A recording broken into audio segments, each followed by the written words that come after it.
What's good, YouTube? In this video we'll be going over all the camera settings that you have available to you on the Samsung S21. Smartphone cameras are constantly improving, and the S21 is no exception.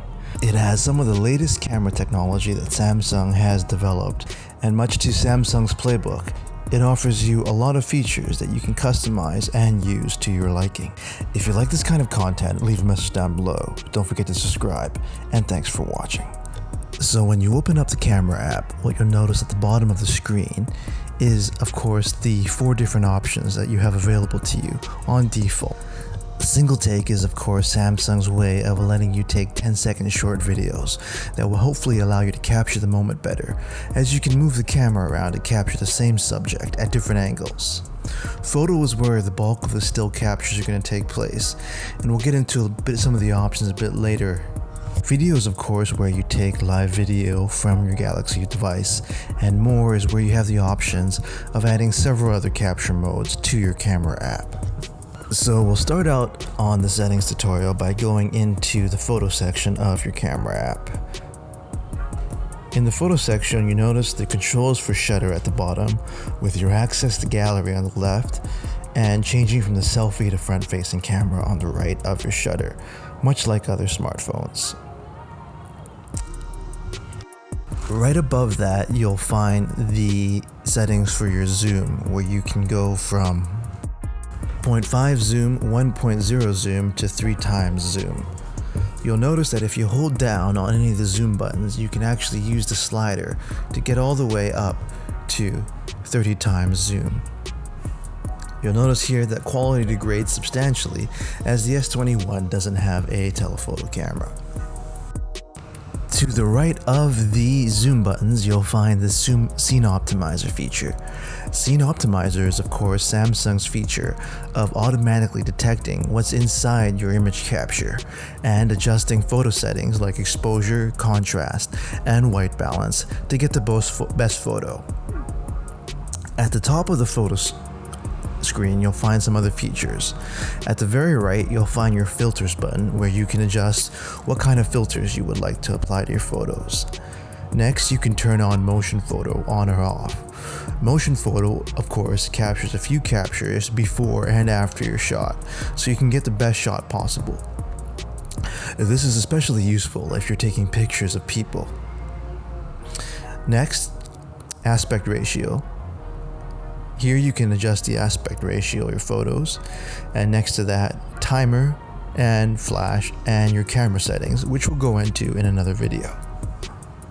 Next, we'll check out the video portion, which is on default next to the photo portion on your camera app. At the bottom of the video, you'll see your controls for engaging shutter, much like the photo portion, and above that you'll see the same controls for adjusting your zoom levels.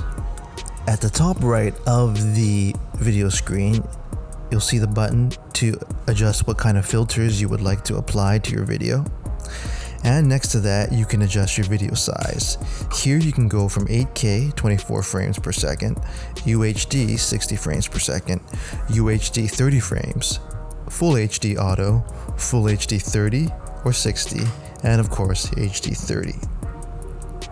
Next to the video size, you'll find your aspect ratio adjustments, and next to that you can turn on or off Samsung's camera stabilization, which is super steady.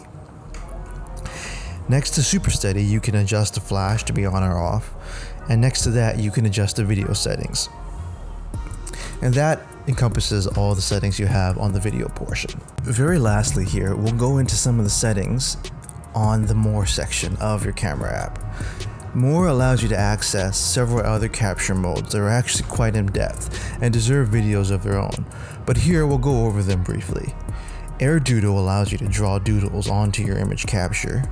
Pro allows you to access pro photo settings on your photos like ISO and white balance. Panorama, of course, allows you to take panorama shots. Food gives you specific settings and options for capturing pictures of food. Night is designed for low light mode and will prompt you to hold your camera still for a few moments. Portrait mode, of course, allows you to blur or unblur your background. Portrait Video does the same thing for video. Pro Video gives you options to Pro Video settings like white balance and ISO. Super Slow-Mo will allow you to shoot videos at 960 frames per second, and Slow-Mo is the normal slow motion. Hyperlapse allows you to take those fancy hyperlapse videos, which allows you to move around an object. And Director's View is quite a cool mode that allows you to capture videos using two different camera lenses on the S21's rear-facing camera at the same time. Some of these modes are quite in-depth and deserve video explanations on their own, so I'll go into some other modes like photo and video in a separate video. You can look into these modes yourself, as some are quite streamlined, and you'll find that the food and director's video are quite easy to pick up and use, even if you've never actually tried them before. Samsung's done a great job of incorporating some new and exciting features and making them very user-friendly, as the learning curve on something like Director's View normally would have been huge in a few generations prior, but is delivered quite smoothly here on the S21. I'll go into some of the options in portrait mode here, as a lot of beginning users leave the most comments about the portrait mode for the basic camera app setting. To enable portrait mode, you can either click on it in the More settings, or if you find yourself using this a lot, you can actually drag it down to the main menu so you can have it as one of the default modes on the camera app. Once you have portrait mode loaded up and you have an object and or person you'd like to take the portrait of, simply put that person or object in frame and Samsung's AI will blur the background for you. Notice how blurred the background is on this capture compared to normal photo, where the background is in focus as well. You can change the intensity of the blur with the slider at the bottom of the camera app. So there you have it, everyone. These are the default settings for your camera app on the Samsung Galaxy S21. The camera has a lot of in-depth features, and Samsung's Swiss Army knife approach to tossing in as many features and modes as possible deserves further exploration in other videos. But for now, you can use the default camera app to take some great captures and photos without too much knowledge of how the settings work. So what do you think about the camera settings on the Galaxy S21? Leave a message down below, don't forget to subscribe, and thanks for watching.